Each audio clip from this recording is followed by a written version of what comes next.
Attack of the Alien Aswang by Jansen Davies. Authors. Note: Aswang is a term from Filipino folklore referring to a class of shape-shifting supernatural creatures known for their dark, predatory nature. Often depicted as a blend of vampire, witch, and ghoul, Aswangs feed on flesh, blood, or unborn children, and are feared for their ability to disguise themselves as ordinary humans by day.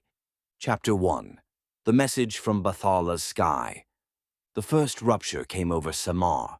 It wasn't thunder, it was a scream, low, layered, and ancient. At the Pagasa Observatory in Quezon, Dr. Lira Alon watched her instruments convulse. An alien message had arrived. 3 bursts, a pause, 7 bursts. Then a chant, like a corrupted panawogan, twisted into something profane. She isolated the waveform. It wasn't random. It was ritualistic, but not human. Outside, the sky fractured. Auroras bled red and gold. The air thickened with static and the scent of scorched coconut oil. Lira stepped out, heart pounding, as a shape descended from the stars. It was a spaceship. It was floating, inverted, and bleeding light. The alien Aswang had arrived. They didn't speak. They invaded. Shifting figures with jagged limbs and ancestral faces tore through the landscape. Their gestures triggered seizures, memory collapse, and spontaneous hallucinations. One elder clawed his own eyes out, screaming the name of a long-dead Lolo. Another walked off a 5-story roof, smiling. The alien Aswang fed on memory, ripping it from minds like meat from bone. They desecrated churches, defiled altars, and corrupted sacred relics. Statues of Santo Niño wept blood. Rosaries turned to ash mid-prayer. Orishun chants reversed themselves, becoming curses. Lira fled to her lab, shielding her mind with a childhood awit. She called the military. No answer. She called her mentor in Siquijor. Silence. She was alone. And the Aswang were attacking the Philippines. Chapter 2. The Descent over Cebu. Cebu was the heart of memory. Its churches, its fiestas, its whispered prayers to saints and spirits, everything pulsed with centuries of reverence. But reverence was no shield. The Aswang descended at dusk. Their vessels tore through the cloud line like a blades of bone, each an inverted Bahay Nabato floating above Basilica del Santo Niño. Their presence warped gravity. Candles shattered. Bells rang backwards. The air thickened with ancestral dread. They didn't land. They infected. Alien figures emerged from the ship's folds, drifting like smoke. Their gestures, mudras of desecration, triggered psychic collapse. Devotees convulsed mid-prayer. Vendors pounded fists at their own reflections. Children forgot their parents' names. The Aswang fed on people's minds, but now they hunted it. They targeted ancestral homes, family altars, and sacred relics. One woman watched her Apo's baptismal gown turn to sand. Another screamed as her grandmother's rosary twisted into thorns. The Aswang were severing bloodlines, corrupting faith, rewriting identity. Dr. Lira Alon arrived too late. She watched from a rooftop as the Aswang hovered above Magellan's Cross, draining the city's spiritual grid. The cross itself cracked, its wood bleeding. The priests inside stood motionless, their minds overwritten with foreign chants. Lira activated her emergency transmitter. Cebu is compromised. The Aswang are erasing the Diwata. Father Mateo responded from Siquijor. Then we fight with what they cannot erase. Lira looked at the shattered skyline, her fists trembling. Our country's memory is bleeding. We need ritual. We need resistance. Above her, a Aswang ship pulsed, each beat a countdown. Chapter 3. The resistance forms in Siquijor. Siquijor had always been feared and revered. Island of healers, island of shadows, island of stories whispered at dusk. Dr. Lira Alon arrived by boat under a blood-orange sky, clutching a neural lattice encoded with corrupted chants. The Aswang had begun attacking Cebu. She needed help from someone who remembered the old ways. Father Mateo was waiting. Once a military chaplain, now a hermit priest, Mateo had trained under babaylan elders before the war. He led Lira through mangrove paths to a hidden cave where ritual and tech had fused, Project Alon. Its core, Bathala, a sentient AI trained on the centuries of Filipino myth, animist chants, and Catholic liturgy. Bathala spoke in layered tones, like wind through bamboo and thunder through cathedral bells. Ritual is rhythm. Memory is pattern. Identity is who people are. Lira uploaded the corrupted Aswang waveform. Bathala responded with a counter-frequency, encoded Banahaw dance rhythms designed to disrupt psychic interference. But it needed amplification. Mateo proposed a fusion, quantum-modulated Oratian chants broadcast through church bells and ancestral drums, synchronized with ritual movement, a firewall of faith. They tested it on a corrupted elder. The chant began. The rhythm pulsed. The man screamed, then wept. His mind cleared. He remembered his wife, her first baptism, his name. It worked. But Bathala warned, the Aswang will adapt. They will retaliate. Lira looked toward the horizon, where the sky pulsed with unnatural light. The country is bleeding, but we have rhythm. We have story.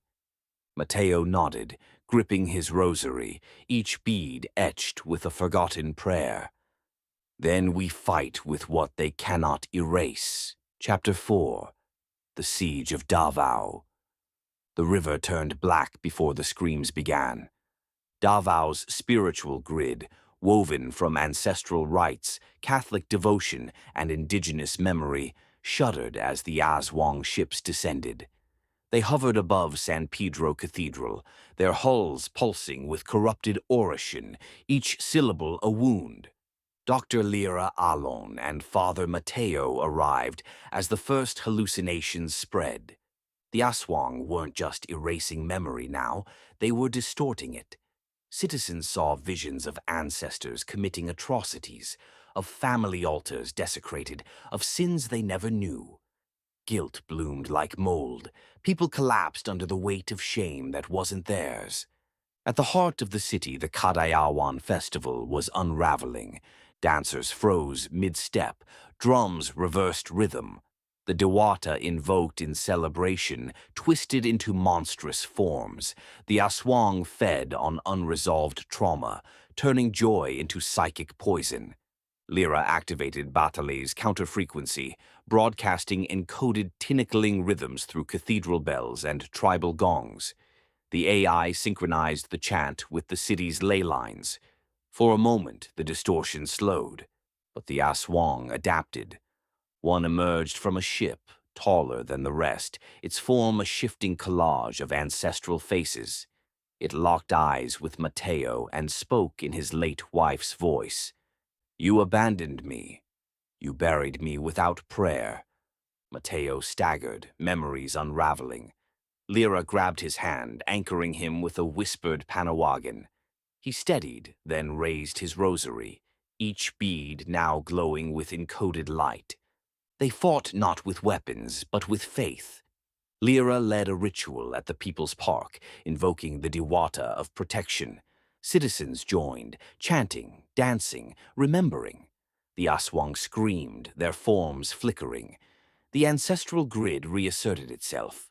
By dawn, Davao held, but the cost was rising. Bathala's core was degrading, the Aswang were evolving, and Mount Banahaw, the site of the ancient memory vault, was already under siege. Chapter 5. The Siege of Fort Bonifacio.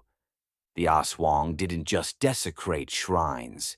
They came for the command centers, Fort Bonifacio, Metro Manila. Midnight. The 1st Scout Ranger Regiment had fortified the perimeter with sonic disruptors tuned to Bathala's last stable frequency. Lieutenant Colonel Reyes stood over the tactical map, rosary wrapped around his wrist, eyes scanning the grid. "They're not just invading," he said. "They're trying to erase us."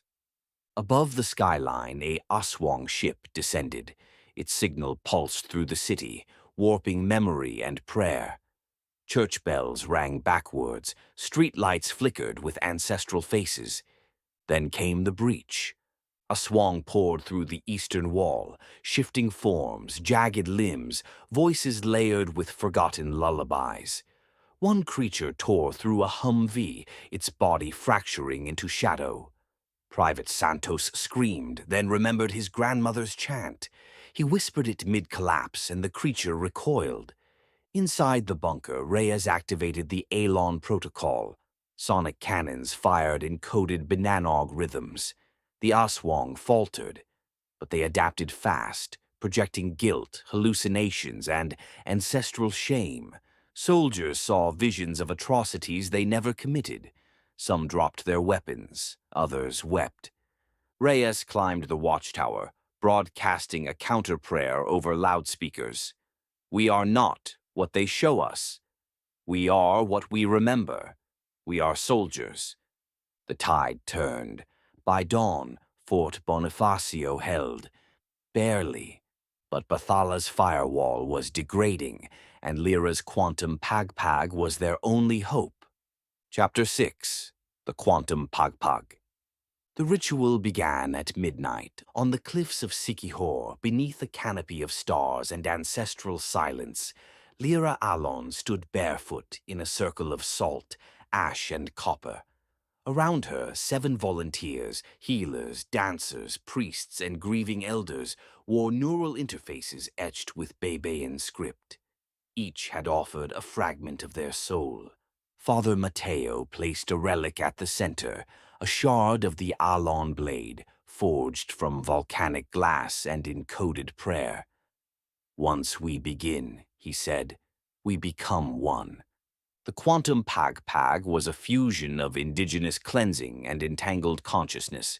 Each participant uploaded their most sacred memories, birth chants, funeral rites, moments of shame and joy, into Bathala, now unstable. The AI would weave these into a living firewall, a psychic shield against Aswang intrusion. The chant began. "Tabi-tabi po, paalam sa lumang alaala." The air shimmered, the salt glowed, the cliffside trembled. Above them, a Aswang ship pulsed, its signal growing louder, its gestures more violent. Across the Visayas, people forgot their names. Saints wept. Diwata vanished. Inside the ritual circle, the firewall pulsed. One volunteer collapsed, his mind shattered by ancestral guilt. Another screamed as her memories fused with Bathala's core.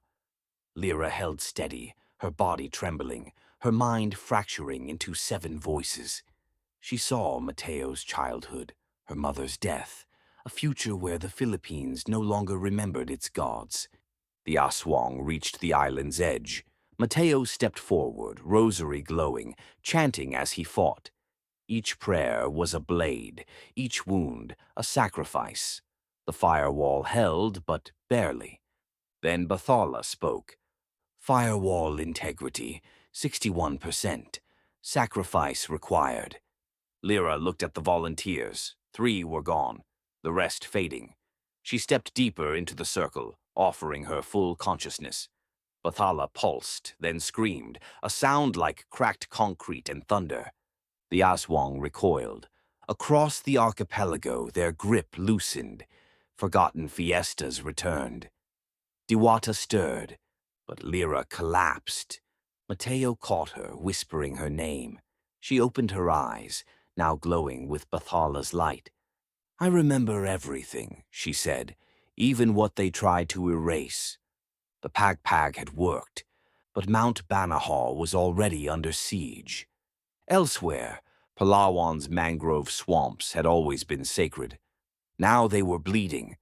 The 3rd Infantry Division moved through the jungle in silence, guided by babaylan-trained scouts. Neural dampeners buzzed beneath helmets. Rosaries soaked in blessed oil hung from rifles. Above them, a half-dozen Aswang ships pulsed, warping memory, distorting prayer. Then the jungle screamed. Aswang emerged from the trees, some flying, some crawling, all wearing the faces of lost relatives. Sergeant Mendoza froze. The creature before him wore his brother's face, whispering a lullaby from childhood. "Fire on the lie!" he shouted. Gunfire erupted. Flamethrowers lit the swamp. One Aswang shrieked as it was pinned by a bolo knife etched with babaylan. The jungle burned, but the line of soldiers held.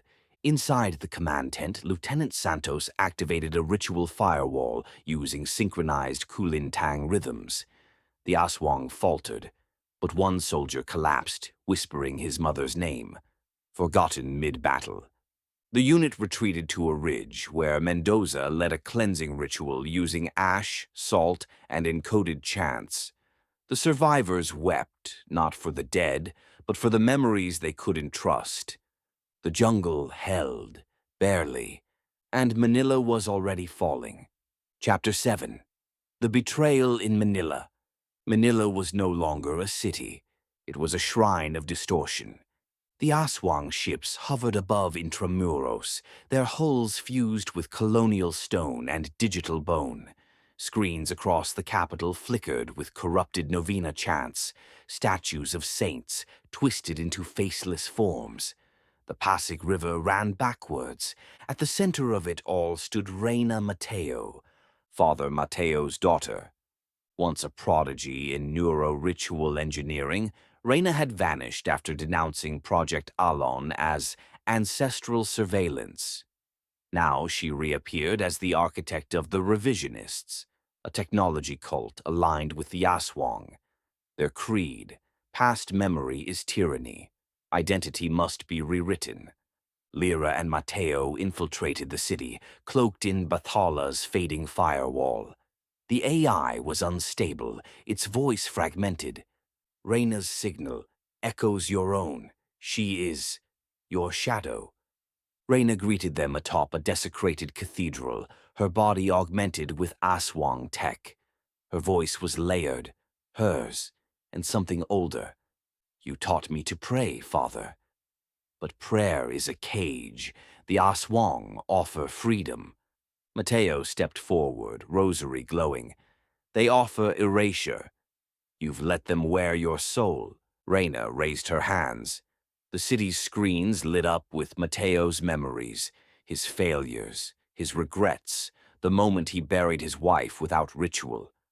The Aswang fed on guilt. The crowd watched. Mateo faltered. Lira activated a counter-chant, encoded with Mateo's wedding vow.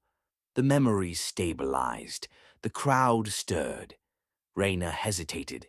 The battle was brutal, mudras against mantras, blade against code.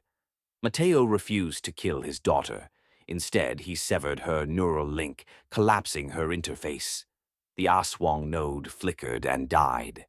Reina lay unconscious, her mind untethered. Mateo knelt beside her, whispering the lullaby that once calmed storms. "I didn't forget you. I just didn't know how to remember." Manila went silent, but Mount Banahaw was already under attack. Chapter 8. The Memory Vault of Banahaw. Mount Banahaw had gone silent. No birds, no wind, no prayers. Lira climbed its sacred slope alone, guided by encoded chants and ancestral dreams. The forest shimmered with residual distortion, Aswang residue. Trees wept sap that smelled like burnt incense. Old hermit shrines had collapsed into dust. At the summit, hidden behind a sealed mandala, etched in volcanic glass and babaylan, lay the memory vault. It wasn't built, it was grown. The chamber pulsed with ancient energy, older than Spanish conquest, older than the babaylan. Its walls fused pre-colonial stonework with alien alloy. Glyphs danced in both Visayan script and Aswang fractals. Bathala, now barely stable, whispered through Lira's neural link. This site predates the Alamat. The Aswang were here before the stories. Inside the vault, crystalline nodes lined the walls, each one humming with stored consciousness. Lira interfaced with the archive. Memories surged, shamans encoding chants into bone, priests sealing trauma into relics, and a warning etched in myth. The Aswang had arrived during the Manila-Acapulco galleon era, feeding on colonial chaos, rewriting minds to prolong subjugation. A forgotten babaylan named Amihan had sealed their influence using encrypted panata and ritual geometry. The mandala of light wasn't symbolic, it was a firewall. Lira found a relic, a blade forged from Aswang alloy and sacred obsidian, inscribed with the names of erased Diwata. She named it the Memory Blade. But the vault was unstable. The Aswang sensed her intrusion. Their ships descended over Banahaw, warping the mountain's spiritual grid. Hermits collapsed mid-prayer. Ancestors screamed through family altars. Lira's mind fractured. She saw Mateo's heroics, Reina's betrayal, her own childhood erased and rewritten. Bathala began to fail. She anchored herself with a chant, Tabi Tabi Po, Paalam sa lumang alaala, and stabilized. Her eyes now shimmered with vault light. She could hear the Aswang before they spoke. She could remember things that hadn't happened yet. She emerged from the vault with the blade, the coordinates, and a new mission. Mayon Volcano wasn't just sacred. It was the rewrite point. Chapter 9. The Final Ascent to Mayon Volcano. Mayon pulsed like a wounded god, its perfect cone now fractured, glowing with Aswang's signal. The mothership hovered above the crater, an inverted cathedral of bone and obsidian, broadcasting a rewrite pulse encoded in corrupted panata. Across the archipelago, ancestral names flickered. Diwata vanished. Children forgot their own birthdays. Dr. Lira Alon and Father Mateo led the final ascent. Behind them, survivors of the quantum pagpag, babaylan elders, and bathala, now fused with Lira's neural lattice, its voice a whisper of myth and machine. Each step up the volcano felt like walking through memory. The air shimmered with forgotten lullabies and weaponized grief. At the summit, the Aswang Prime awaited. It wore no mask. Its face was a shifting mosaic of erased ancestors, farmers, healers, martyrs, mothers. It spoke in 1,000 voices. Before Lira and Mateo reached the summit, the Philippine Air Force struck first. FA-50 jets streaked across Mayon's ash-choked sky, dodging psychic interference and gravitational anomalies. The Aswang mothership hovered above the crater, pulsing with rewrite energy. Pilots recited encoded oration mid-flight, their targeting systems synced to Bathala's final transmission. Missiles struck the hull. The ship screamed, a sound like shattered bamboo and reversed prayer. Inside, paratroopers dropped into the crater, wielding Alon blades and relic grenades. Each explosion released ancestral chants. One squad was lost to psychic collapse. Another fought through hallucinations, guided only by a child's lullaby. Corporal Ramirez led a charge through the ash field, chanting his grandfather's funeral prayer.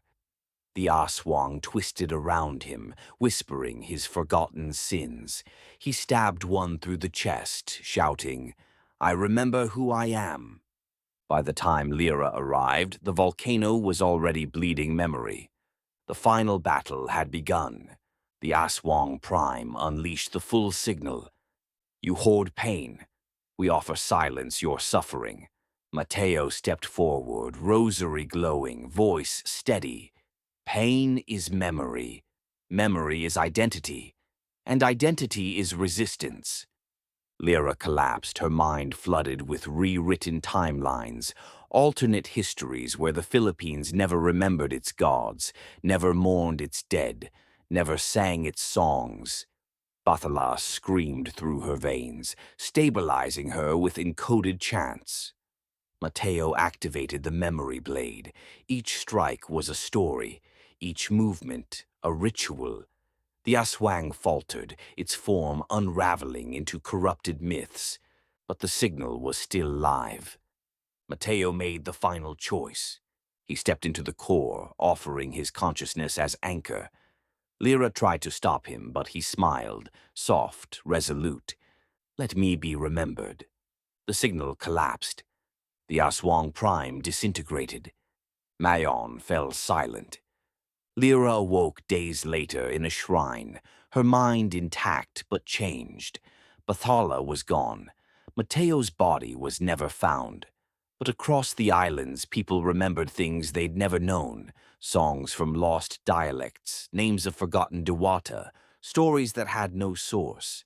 And in the night sky, the constellation of Bathala pulsed once more. A new signal, a new story. Chapter 10. The Echo of Diwata. The Philippines did not forget. In the weeks after the collapse of the Aswang, the archipelago stirred with quiet awe. Elders recalled family stories they never learned.